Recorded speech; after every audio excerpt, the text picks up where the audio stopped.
আসসালামু আলাইকুম সম্মানিত ভিউয়ার্স, এই ভিডিওতে লাইসেন্স ভাইবা বোর্ড বা বিভিন্ন জবের ভাইবা বোর্ডে এই হাউস ওয়ারিং সংক্রান্ত যে প্রশ্নগুলো করে থাকে এ নিয়ে আলোচনা করব।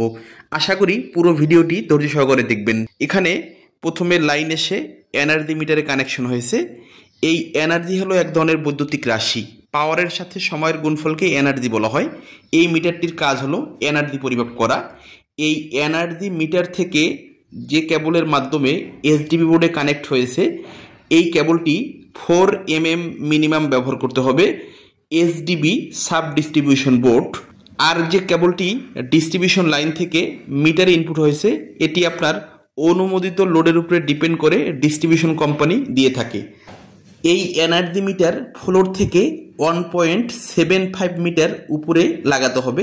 আমরা জানি 1 মিটারে 3.28 ফিট, তাহলে 1.75 মিটারে 5.5 ফিটের মতো চলে আসে।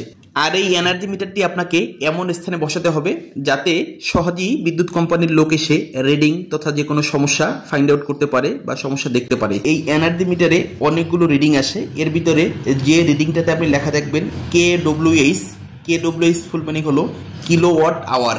এই কিলোওয়াট আওয়ার হলো এনার্জির একক। এই কিলোওয়াট আওয়ার কি ইউনিট হিসেবে ধরা হয়। এরপরে রয়েছে এসডি বোর্ড। এসডি বোর্ডের ক্ষেত্রে মিনিমাম 4 mm স্কোয়ার কেবল ব্যবহার করতে হবে। এই এসডিবি বোর্ড ফ্লোর থেকে মিনিমাম 5.5 ফিট উপরে, যেটাকে 1.75 মিটার বলা হয়।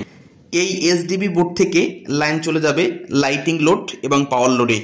এসডিবি বোর্ড থেকে সুইচ বোর্ডে যে কেবলটি নেবেন এটি যেন মিনিমাম 2.5 mm স্কোয়ার হয়ে থাকে, এবং সুইচ বোর্ড থেকে যে কেবলটি আপনি লাইটিং লোডে নিয়ে যাবেন এই কেবলগুলো যেন মিনিমাম 1.5 mm স্কোয়ার হয়ে থাকে।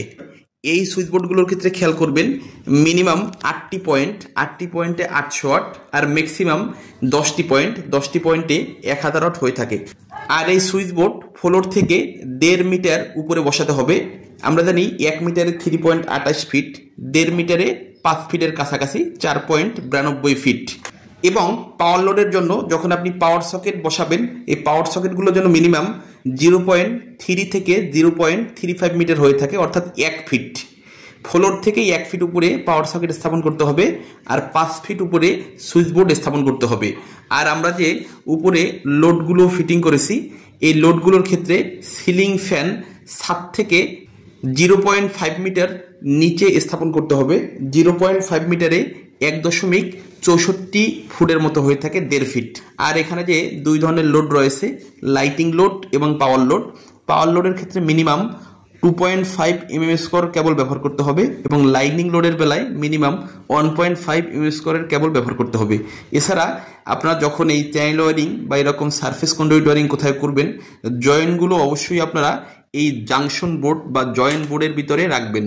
এই জয়েন্ট এই সুইচ বোর্ড কিংবা পাওয়ার সকেটের ভিতরে কখনোই রাখবেন না, এতে করে ফল্ট হওয়ার ঝুঁকি থাকে। এই জাংশন বোর্ড থেকে নিউট্রাল সকেট ইন্ডিকেটরে চলে আসবে। আর পাওয়ার লোডের জন্য ফেজ নিউট্রাল আর্থিং একদম এসডিবি বোর্ড থেকেই আলাদা নিয়ে যাবেন।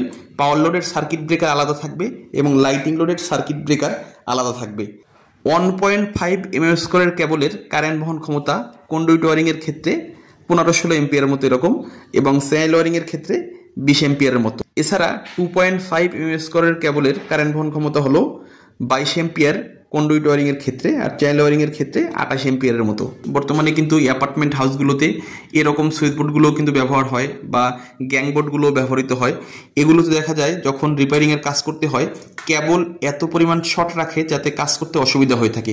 এজন্য এই সুইচ বোর্ডের উপরের ফ্রেম বা এই নিচের ফ্রেম থেকে এটা যেন 4 ইঞ্চি পরিমাণ কেবল বাড়তি থাকে।